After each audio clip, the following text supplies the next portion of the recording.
Good evening, everybody, and welcome. We have another great episode tonight of Let's Talk Airguns, and it's a special episode. Before we get started, I want to say thank you to the folks that are making this happen. So I want to say thank you to Airgun Pro Shop. You guys know that I used to own Airgun Pro Shop. I sold it to Tyler and Heidi, and they are doing a great job with it. They were here for Airgun Expo. Tyler was here for 3 days, and we had a ball. And really quickly, before we get too far going, I want to remind you guys, you got to check out their ready to go packages. So one of the frustrating things you have, at least I did when I was first starting out, is I didn't know what went with what when I was buying an air gun. And it's really no fun when you order stuff, you get it in, you think you're going to go out, you're going to go shooting, have a good time, and then realize you're missing that stupid little freaking end on your fill probe, and now you can't fill your gun and you can't shoot. That is very frustrating. Now, when you get something ready to go from Airgun Pro Shop, those types of frustrations are completely taken out of the equation. So I want to just remind you guys, check them out, airgunproshop.com.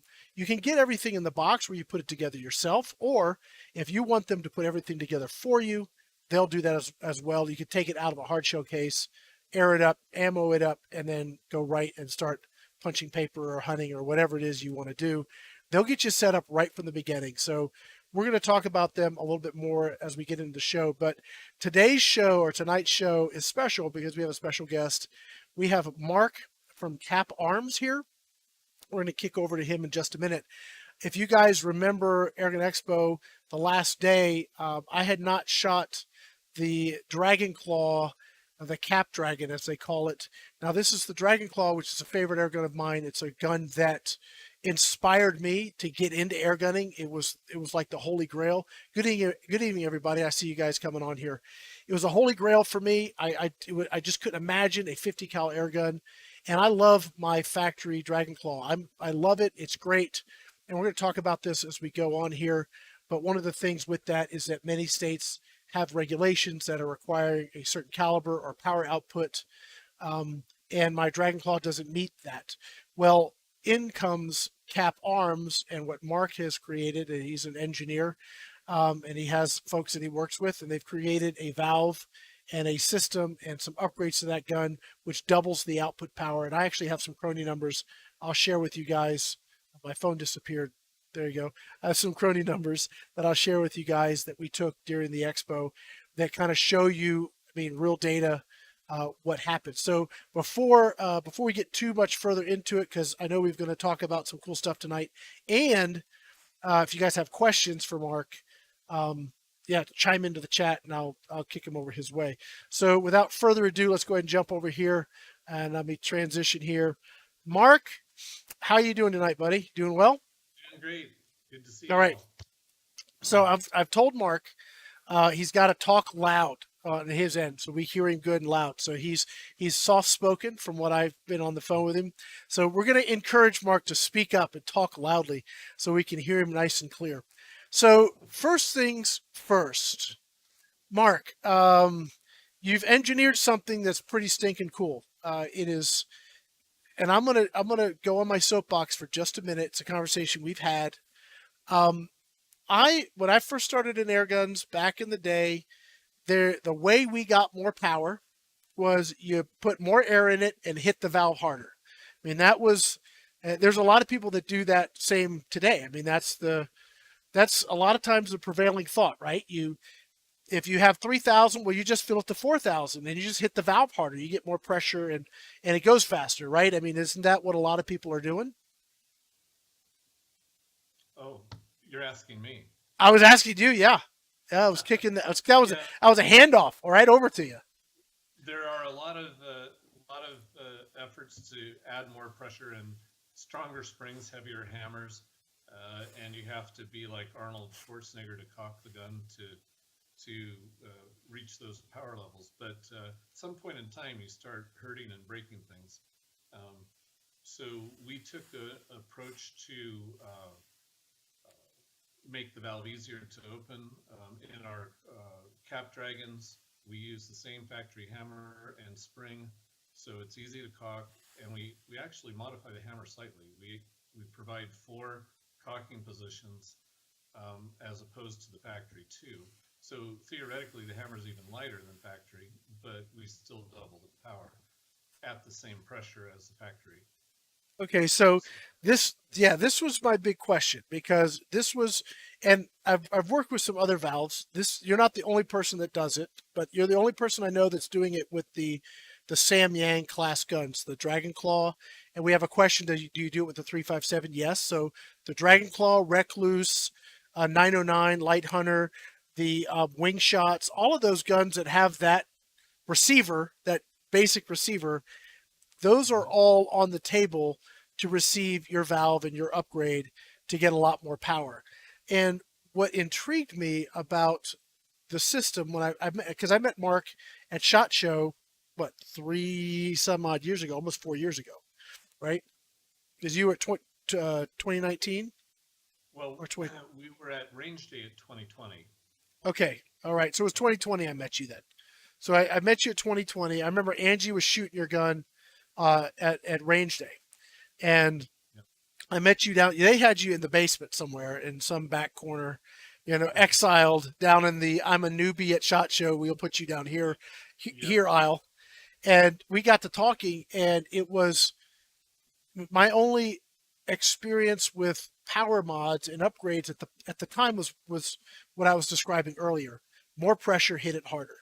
And you started talking about the problem with just generic valves in general, and then why your system was so much better and how it took and didn't do it the way I've always seen it, but actually it's a brand new, you engineered something, a better mousetrap, and you do also some other voodoo magic, wave a magic wand inside the receiver with air paths and all kinds of other things. Don't want to get into trade secrets here and all that kind of stuff. But, the idea is that it's much better when you're done with it because you've just changed the engineering of the gun. So the question I have for you and for the folks here that are watching, because we're going to talk some highbrow, techie, make your eyes and brain bleed if you maybe. I mean, he's an engineer, so who knows what he's going to talk about with molecule size and everything else. We'll see. But some of the things you were talking about dealt with the efficiency of the air getting from point A to point B. Because what you want is you have a reservoir. Then in this particular gun, you have a U-turn. You have a 180. And then you got to push that air out with great efficiency. The better the efficiency, the better output. Okay. And most people do some things. They try and take the sharp edges out of it and all that stuff. But you go way beyond that with the efficiency as well. So if you can, for us people that didn't go to college or finish college, try and describe, why your valve does what it does and how it does what it does, and really how your name came to be, because CAP stands for something that is really talks about how your valve does what it does, right? Correct. Okay, so let's go. I hand it to you now, and I'll only interrupt if I get really confused. So it's all yours now. Okay.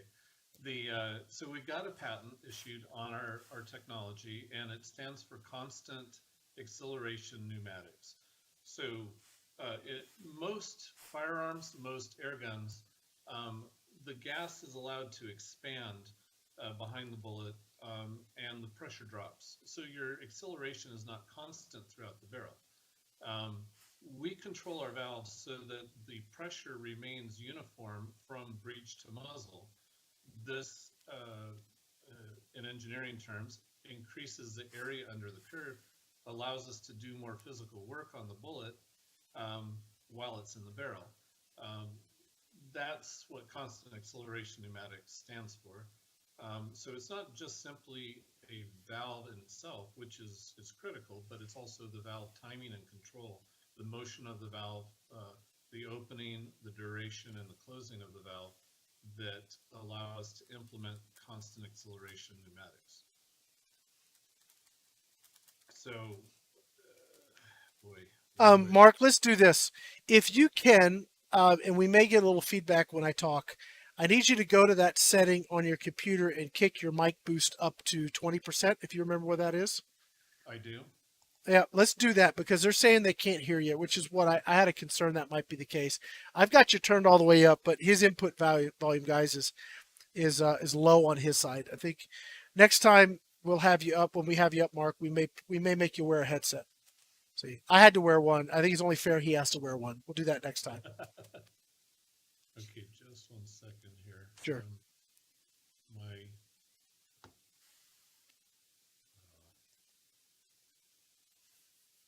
We may get some background noise too, guys. We tried it earlier, and if it may just be a little bit loud. But we're gonna do the best we can here, so you guys can hear him better.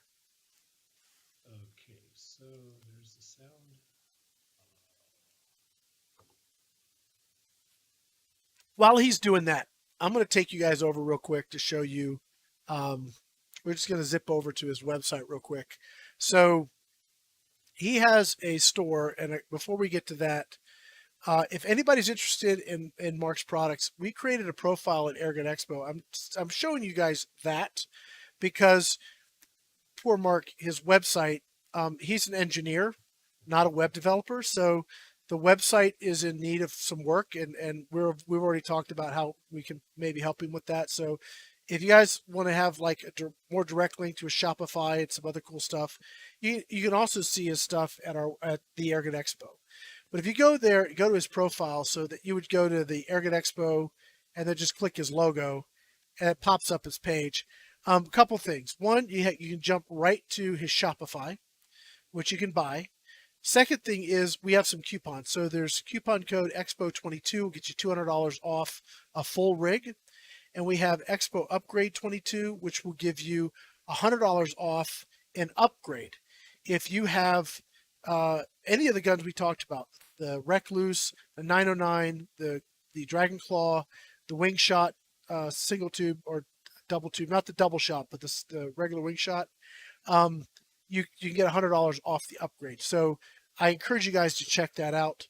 You guys can see the videos we've done, other videos he has, and also you can see all the nitty gritty details about the guns. You can also get this in his Shopify. So I want to pull that up real quick.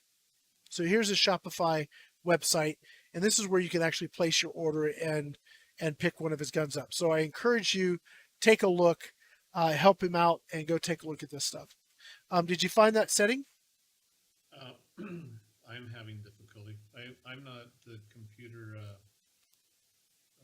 That's okay. What we're going to have you do is get really close to the screen and talk loud, and make sure you go into your Skype and tell Skype not to automatically adjust your volume.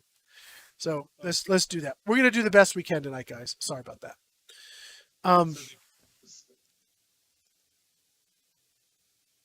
Wait. Oh, that's the wrong button. I just muted it. We hear you. We got you. So you want me to turn noise cancellation off? No, in Skype, you have that automatically adjust volume on your Skype, on your microphone. And just make sure that's off and your mic's turned all the way up.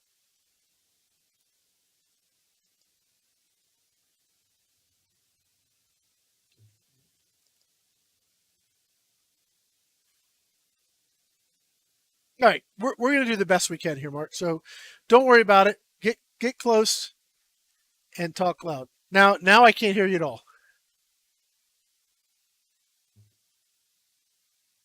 Is that any better? Let's go with that. Okay. All right. Well, Yeah, I think that is better. We're going to get you close.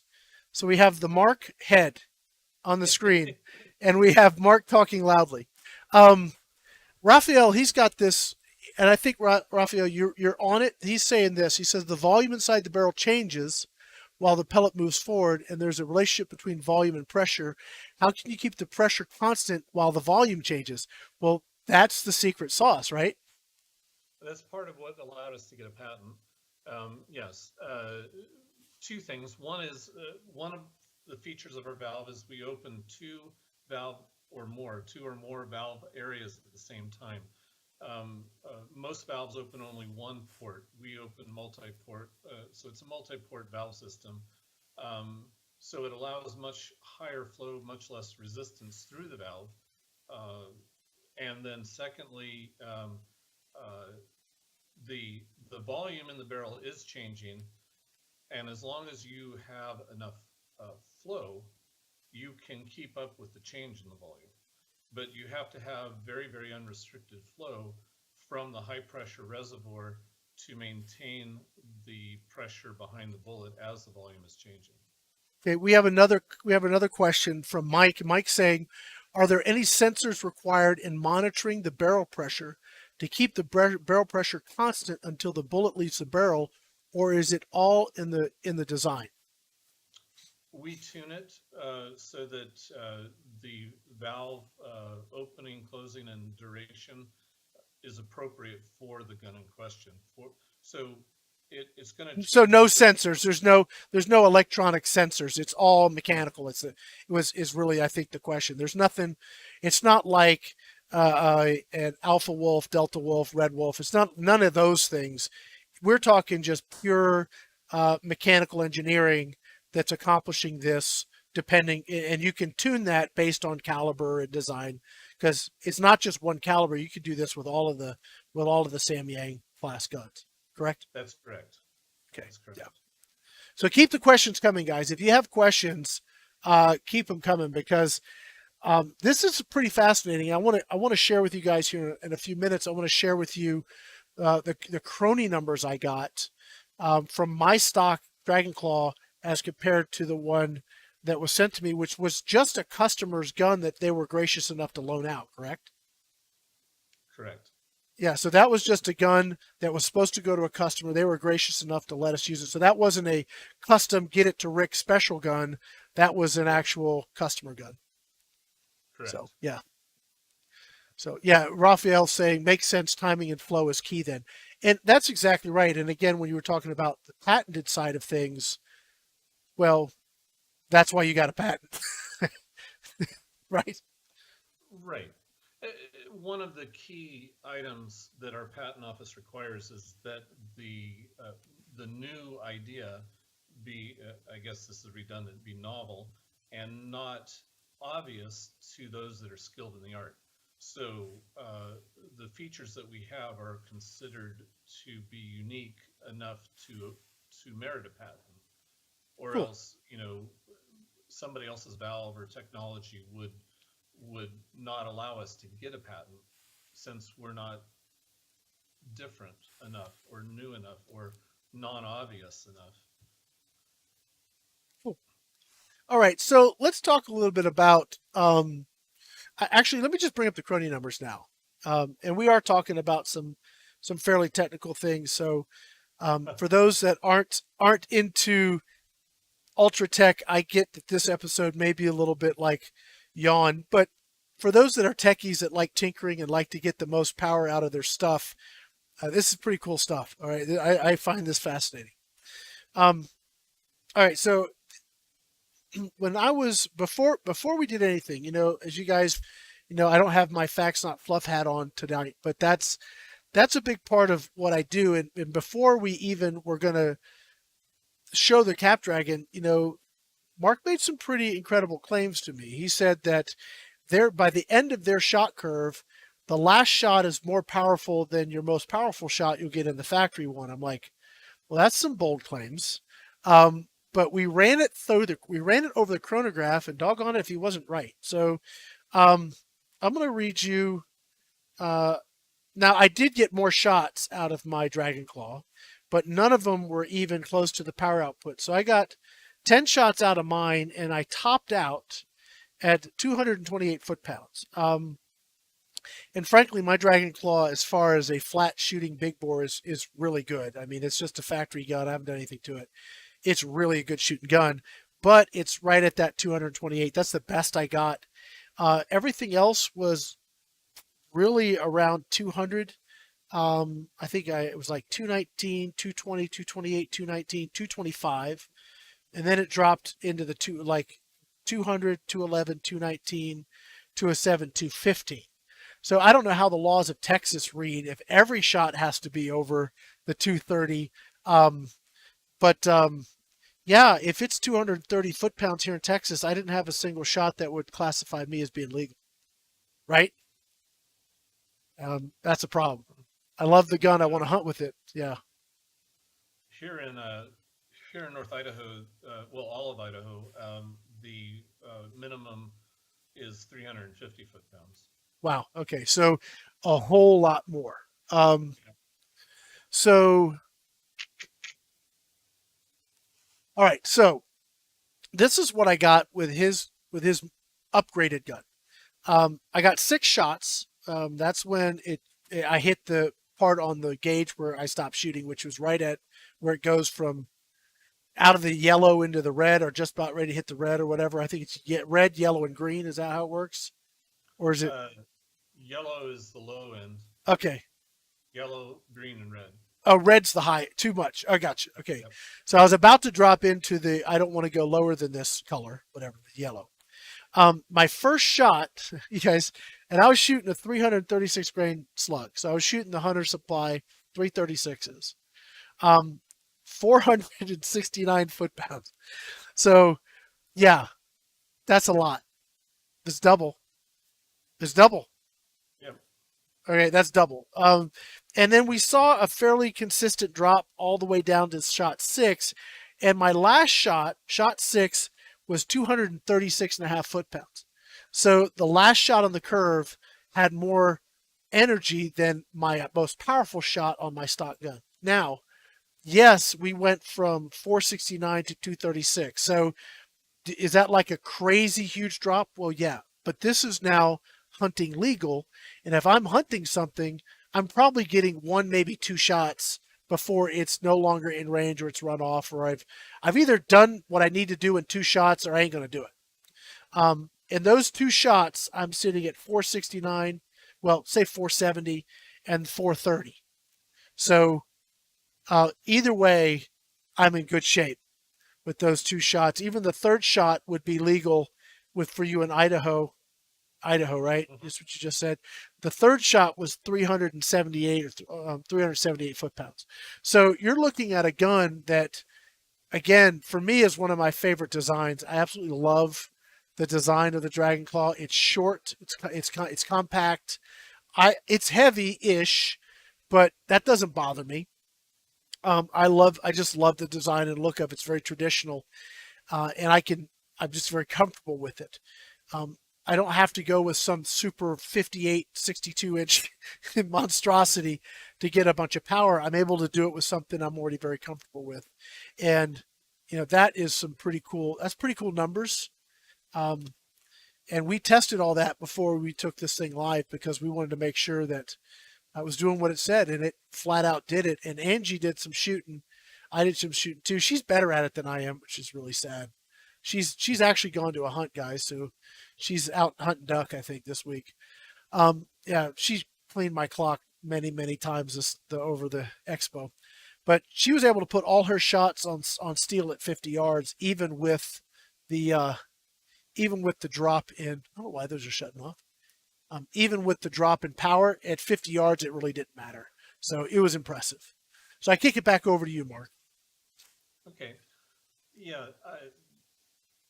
Boy, technically, right? Actually, I got a question.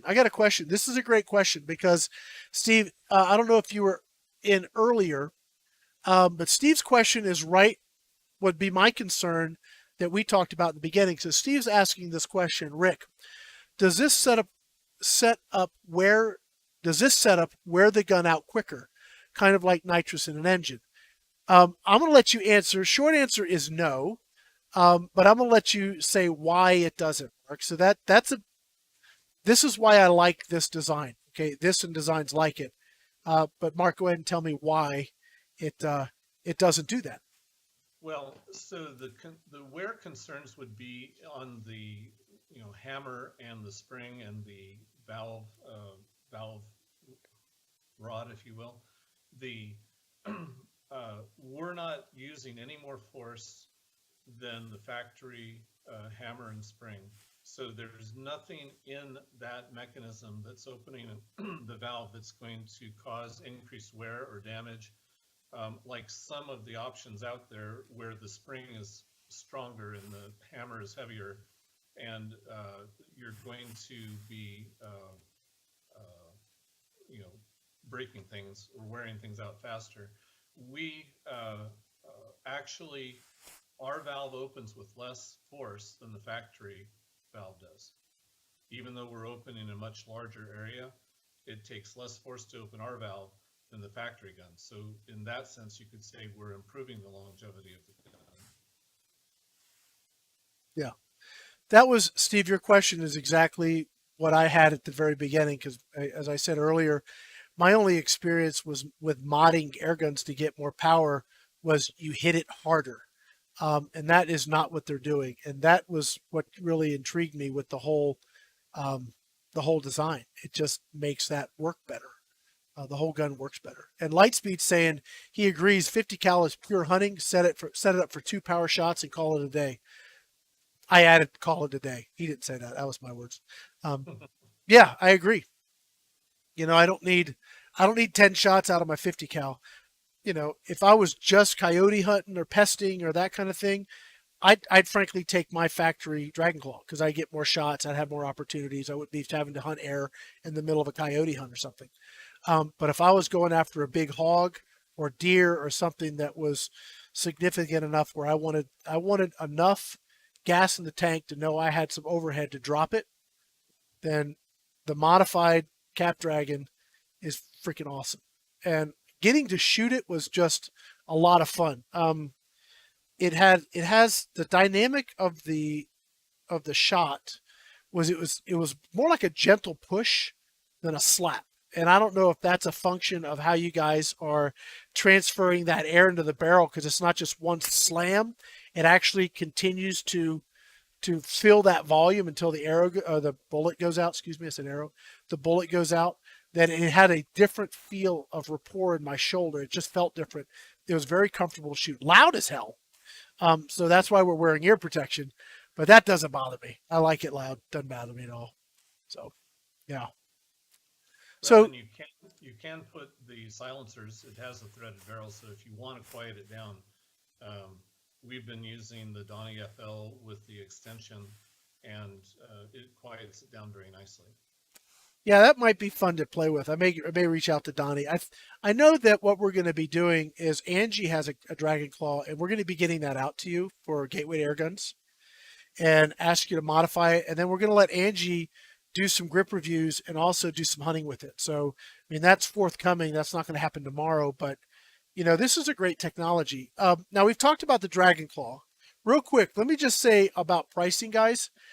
First of all, remember there's a coupon. If you go to the Airgun Expo, there's a coupon. Expo 22 will get you $200 off a new gun, and Expo Upgrade 22, I think it is.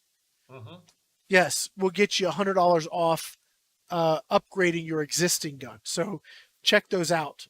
But I mean, you're looking at right now regular retail in air quotes is $1,232.50. So you take $200 off that, you're just over $1,000.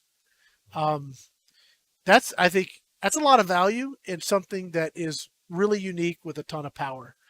Now, you also do the other calibers, and I was talking to somebody. It might have been you. It might have been somebody else. No, I think it was Tyler from Pro Shop. That the 35 caliber seems to be like the redheaded stepchild with big bores, but it's got a lot of potential. What are you guys able to do with, say, the Recluse? Because I have one of those too. I love that gun. What are you guys able to do with that? So on the Recluse, now every gun that we get from Korea is just a little bit different. So, you know, we see variation gun to gun, but the peak performance that we've seen out of the Recluse, we've seen up to on air, we've seen up to 380 foot-pounds out of the Recluse. You say 380? Yeah, so it That's a lot. factory is somewhere around 180, I believe. And Now that might be a little high. I don't think it's that high. but now on helium, we've actually recorded 425 foot-pounds out of the Recluse. So we got a couple more questions. Ready? And I believe Airguns of Idaho, in your backyard, I guess. Yes, Is there any more air guns in the future? And I'm guessing, are you working on other guns besides the Samyang? If I have that question wrong, let me know. And then Steve is asking, what's your warranty? So if he has a gun, if somebody buys a new gun or they have you upgrade theirs, what's the warranty period? So we offer a 1-year warranty on all of our upgraded units, whether it's, you send in your old one, we provide a warranty for the upgraded guns and the guns that we, buy from the factory and upgrade brand new. So there is no risk to your warranty by using ours, because we'll replace the factory warranty with one that's just as good. Cool. And so there was another question besides the warranty. Right, and I think this is what he means. Are there other air guns that you're working with this technology to incorporate this technology into? Our technology is universal. We can apply it to any PCP style air gun. Some air guns lend themselves well to our technology, and other ones are more difficult. At this stage, all that we have are the Seneca big bores. We can apply it to other guns, and we have those in the works. But shall we say that at this point, the identity has to remain Yes. secret. When I was having Travis up here every week, and I need to get Travis back up because it's fun to do that with him too. Because before the show we'll be talking and he'll show me something, and he can't show it to other people. So it's that whole I tell you but I have to kill you is alive and well. They're sort of have been through that particular that path before. But you were showing me some stuff that you're working on with the Seneca line. Is that something you want to share or show them a little of that, or you want to keep that in reserve for a little bit? Well, so our hot rod Seneca Wingshot 2 shotgun, we went out and we took a turkey hunt, took a turkey with it. You can see that video on our Facebook page. Now, so when I say hot rod, we put in the largest valve we've ever made. We did a whole lot of modifications to the action area. We changed the buttstock to more of an AR style. We extended the barrel and we ran it on helium, which gives us the highest performance. We call that our race fuel. But yeah, I can show you this. It's a very much a custom one-off prototype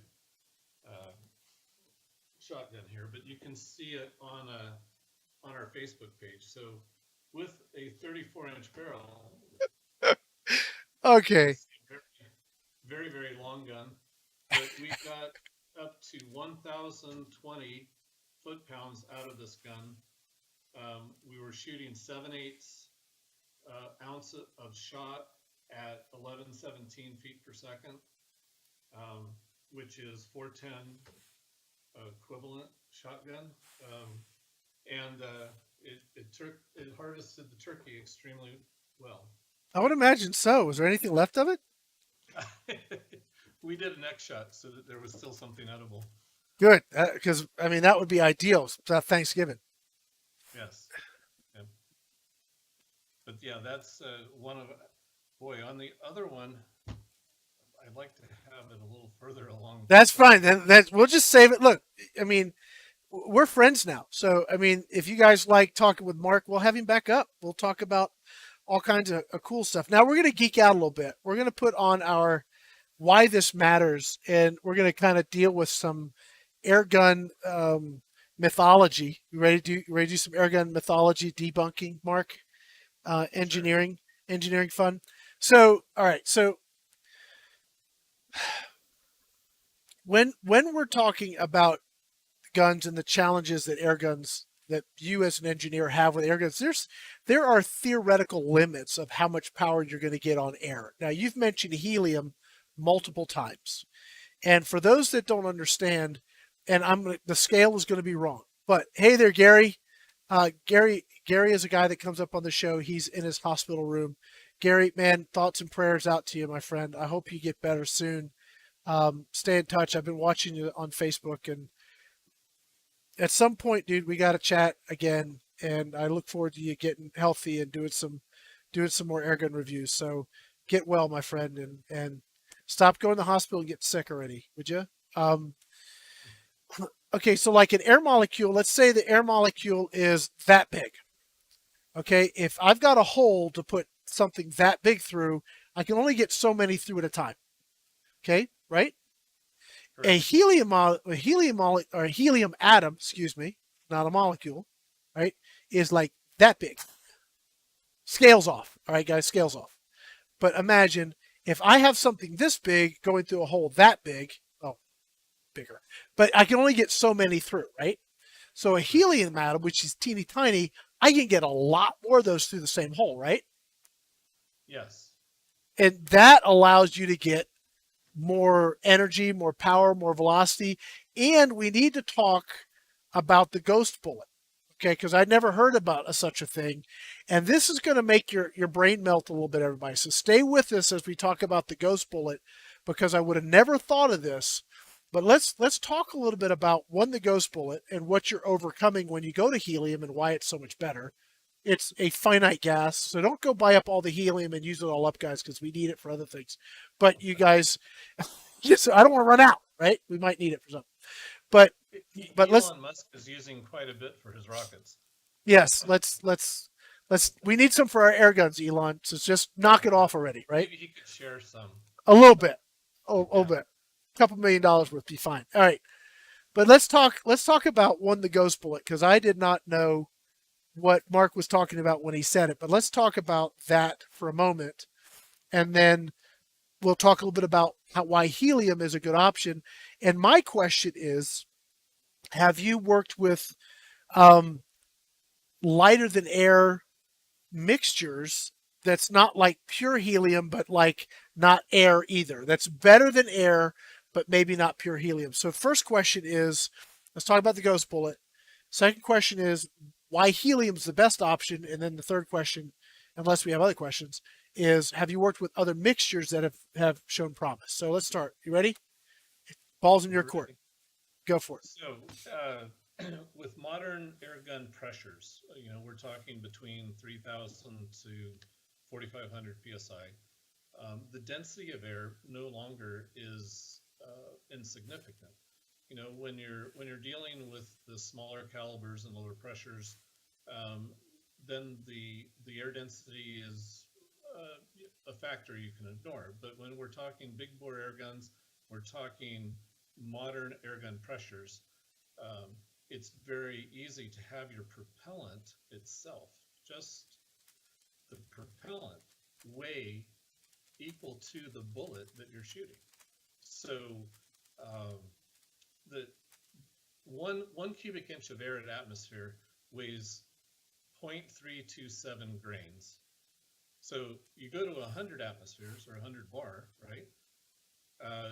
That cubic inch now weighs, close to 100. Well, let's take it all the way to 300 bar.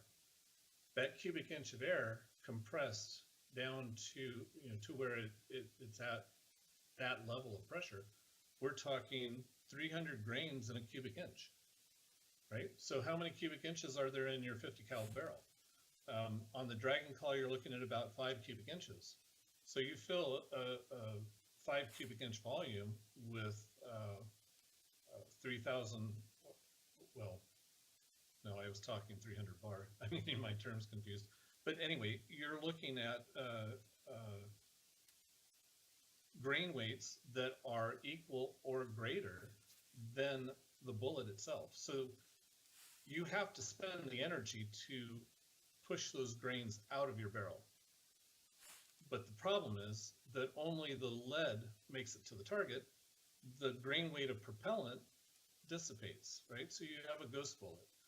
But you still have to spend the energy on the ghost bullet, even though it doesn't make it to the target. So the biggest advantage of helium in the ghost bullet issue is that you can, that it only weighs 1/7 the weight of air, right? So now for the same pressure, you're going to have 1/7 the grains of propellant with helium compared to the grain weight of propellant with air. So that gives you a huge advantage. More of the pressure can be applied to the bullet and less to moving the propellant out of your barrel. Did you guys catch that? Because that took me a little bit to sort of, my brain's a little melted. It's all right. We will recover. But it starts to make sense now why there's such a diminishing return as you get these longer barrels and you have so much more volume, because it's like, if I remember watching way back in some of the older episodes of Top Gear, or is it Top Gear, and they had the Bugatti and they wanted to go like an extra 5 miles an hour. They were at 200, they want to go 205, and that extra little bit was like, I mean, they had to add like an incredible amount of horsepower to get that extra little bit. And what you're talking about is every time you make more length and you're more pressure, it's not just the bullet, you're creating additional overhead to get the bullet out the barrel. Correct. And so by going to something like helium or something else that's lighter than air, you're actually reducing your overhead while maintaining your performance. I don't know if this analogy fits, but let's say that on your crossbow, you could either use a lightweight polymer string or a steel cable. The heavier the mass is that you use to accelerate the arrow, the slower your arrow goes. Right, because you're moving two things. Yep. Yeah. And the problem with air is it's invisible, right? So you don't think about it. You don't give it any consideration. But when you get it to 200 to 300 bar, 300 times as dense as what's sitting around us, it's no longer insignificant. Yeah. It can easily be equal or greater than the weight of the bullet you're shooting. Okay, so now let's go into the helium. So one of the things with helium is because the atom is so small, it means that the guns are far more prone to leak. So, I mean, it's sort of like the SR-71 on the tarmac is leaking fuel. But once it gets up, everything swells up, it seals up, it's good to go. But it's porous down on the ground, right? But we don't want our guns leaking. You don't want to put 5,000 or whatever, 3,000 psi helium in your gun and have it down to nothing before you even take a shot. So how do you guys address the leakage of helium? Because your guns are if somebody wants to go, we were talking about this, if somebody wants to shoot at 470 foot-pounds today, but almost 800 foot-pounds tomorrow, all they do is fill the gun with helium. Correct. They don't have, they don't have to change, hammer changes, spring changes, nothing. It'll just run on helium or air, pure, true dual fuel with no changes to the gun, other than you get a lot more performance on helium and they have a lot more energy. But you've also dealt with the leakage problem. So tell me how you cracked that nut, because that couldn't have been easy to deal with. Well, a lot of air guns use nylon in their seals, and nylon actually has a 1 to 2% porosity to helium. So even if the valve is doing what it's supposed to, the material, it will leak helium through it like a sponge in a way. Not that fast, but it's still, as far as a helium atom is concerned, there are holes that it can go through.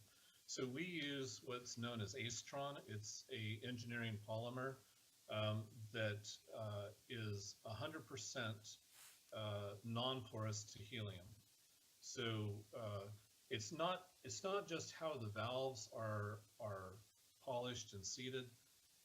It's the valve material. We upgrade O-rings so that the O-rings are helium compatible, so that the entire system, unlike a lot of manufacturers, if you use helium in our Cap Dragons or any of the upgraded guns, we will still honor the warranty, where a lot of manufacturers, your warranty is gone if you put helium in your gun. Gotcha. So, all right. So that's how we address it, by using the proper materials that are non-porous to helium and compatible with the helium. Cool. So third question, I don't want to go buy helium.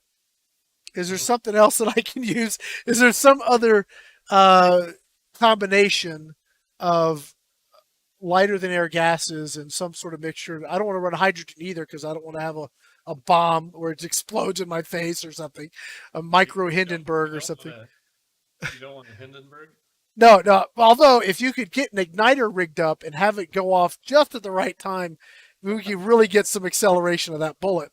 But then we have a firearm, and then we have I a was whole gonna say other now, problem. now you have a firearm. Yeah, a little piezo igniter, it's like you pull the trigger, it lights it. Anyway, that's a topic for another day. But what have you worked with that's lighter than air, that's maybe not helium, that you've had some success with? Maybe it's nothing. I haven't asked you this question, so I'm just Well, curious. so in our patent, we actually have a proprietary blend. Now, you mentioned hydrogen. Um, there are ratios of helium and hydrogen mixed together that are non-flammable. Um, but we also have proprietary ingredients that extend the non-flammability. So this is one of the factors about helium that we haven't talked about. Um, in internal ballistics, there's I think Hatcher's notebook going way back when, right? Hatcher's notebook talks about the limitation to the maximum speed of a bullet, and it comes down to the speed of sound in the propellant. Right. The speed of sound behind the bullet, everywhere else doesn't really matter, but right behind the bullet, what is the speed of sound in that gas that's directly pushing on the bullet? So at room temperature air, you've got about 1,130 feet per second at room temperature. So the two main things that affect the speed of sound in any gas is the molecular weight and the temperature. So the reason why firearms reach such high velocities is because the temperature of the gas is very, very elevated, and therefore the speed of sound is very elevated. But we're dealing with room temperature air. And so if you survey the market, you see that most air guns top out somewhere around 1,000 to 1,100 feet per second. And that's because of the speed of sound in air. Now, speed of sound in helium is 3,300 feet per second.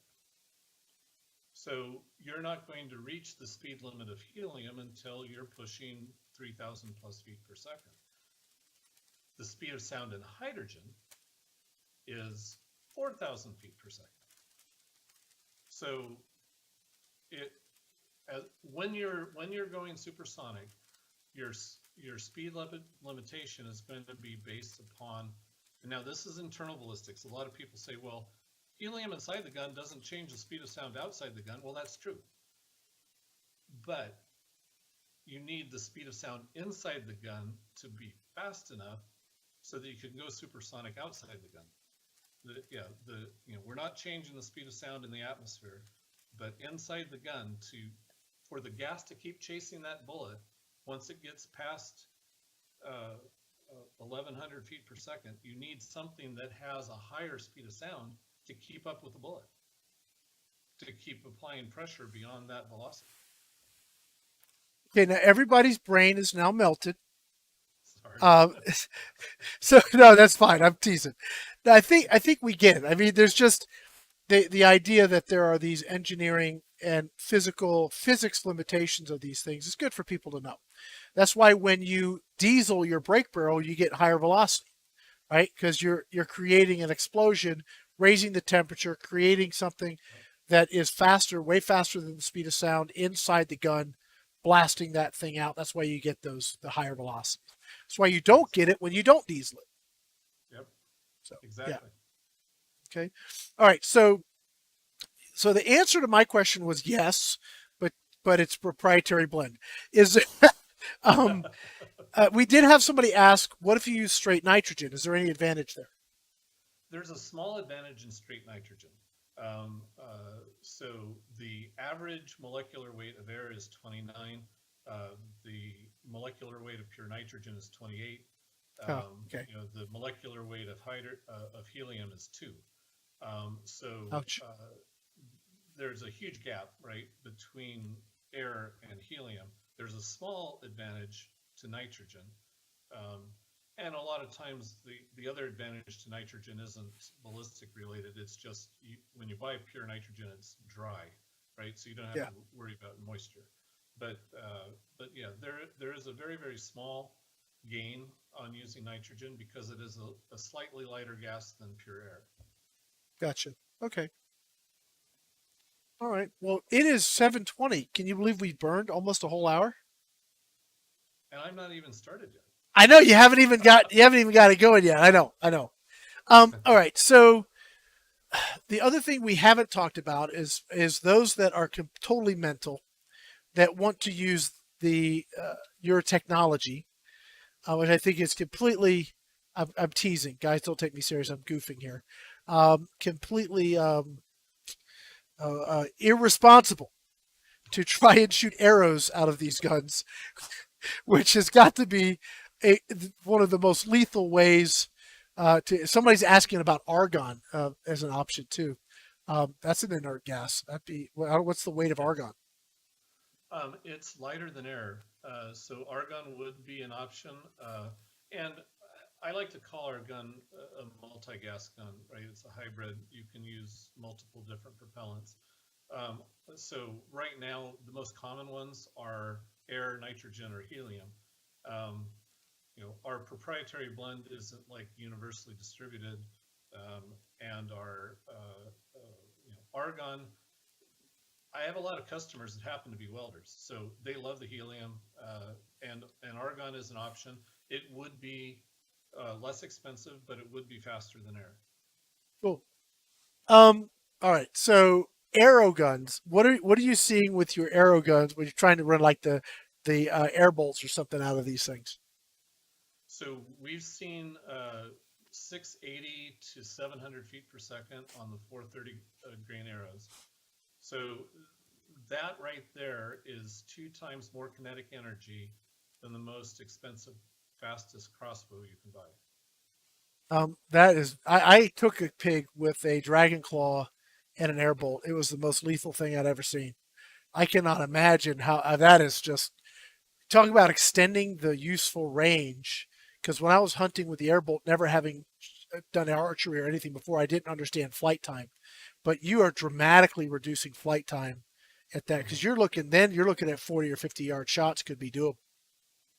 Oh yes, yeah. I would say that at 700 feet per second, a 100-yard shot is doable. Wow. That's incredible. Okay, so question here, more questions. We got them coming here. What power levels are you getting from small bore guns? I happen to know a little bit about this, so you guys don't get too excited because there's nothing on the getting ready to sell right now. But tell them some of the power levels you've been getting out of, say, a 22 or 25 on air. Let's keep helium out of the equation. This is from the laboratory, right? Lab. Okay. This is prototype, not production. But on a 22 caliber gun, we were running 4,500 psi reservoir regulated to 250, so 3,625, so something like that. So as a regulated gun, we're getting 10 shots per fill at 170 foot-pounds. And a 22? And on a 25, we've been over 180 foot-pounds. When the development is finished, we figure we can be pushing 200 foot-pounds out of a 25 cal. See, that to me, I'm really excited. I know guys like Joe, if he could get his hands on a rig that could be pushing that kind of velocity and small bore, I mean, prairie dogs wouldn't have a chance out to 1,000 yards. They'd be in trouble. That's awesome. I got a gentleman here. Bruce says, "Hey, buddy, love mine." He's talking about his cap dragon. I've taken my deer with my cap dragon at 97 yards. So that's a good testimony. Yeah. I think we have his picture up on our Facebook page. He put 3 50 cal bullets at 75 yards through basically the same hole. Yeah, that's awesome. Airguns of Idaho's, where can you get a 22 cal? You missed the part, dude, where he said this is lab stuff. So not yet. If all goes well maybe we'll see, maybe that'll see the light of day. But guys, we're actually kind of running out of time. So I want to really, really quickly kind of go back through a few things.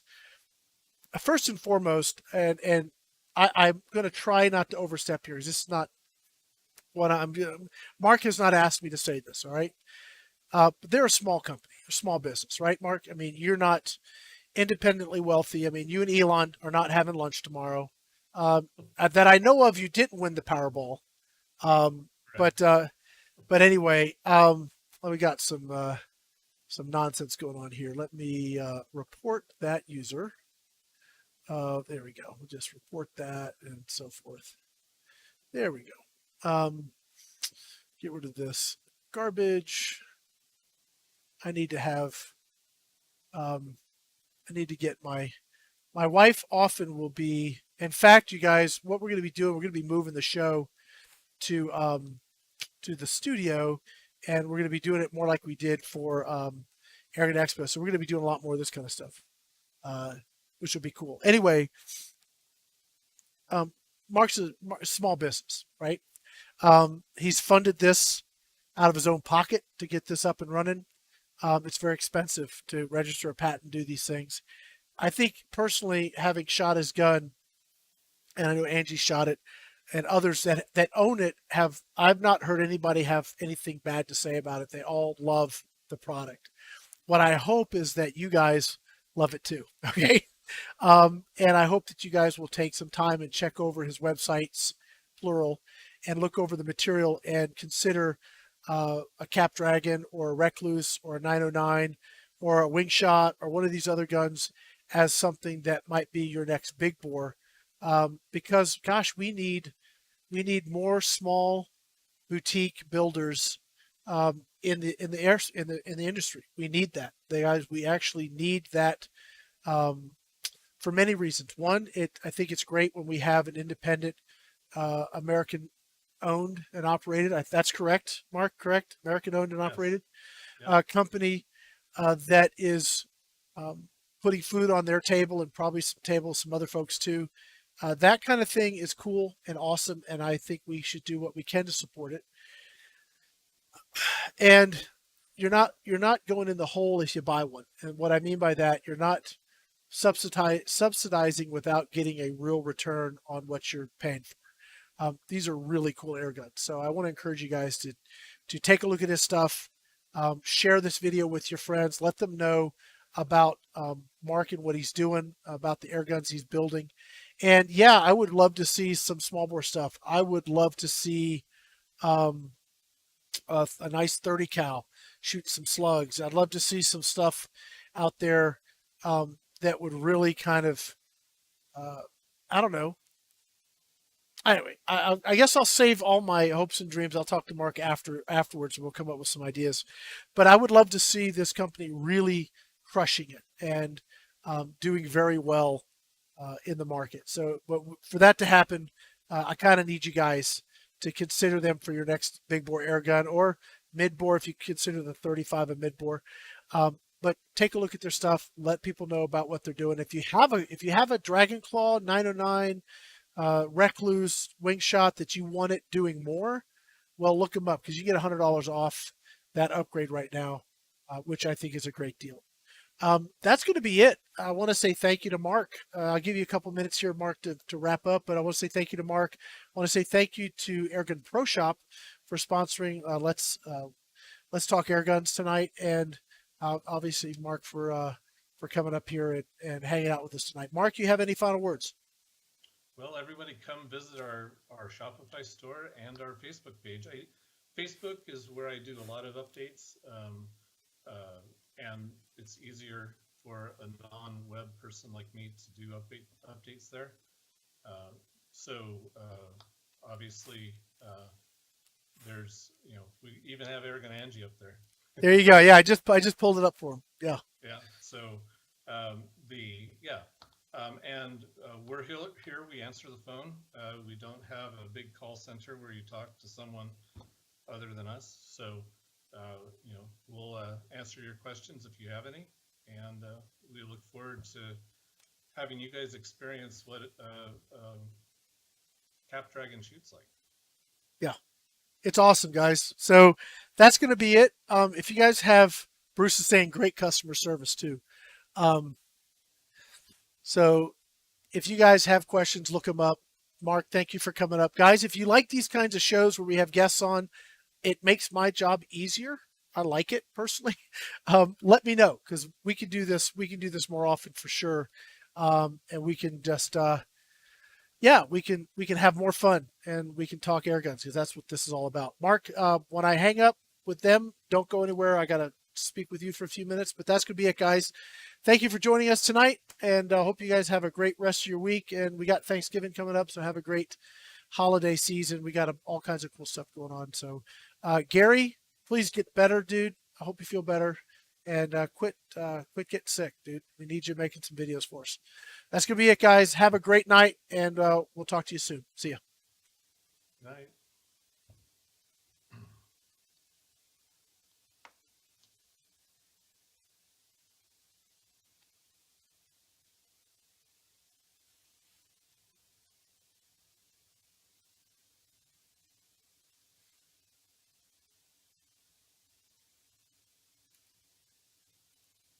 Okay. Cool. Yeah.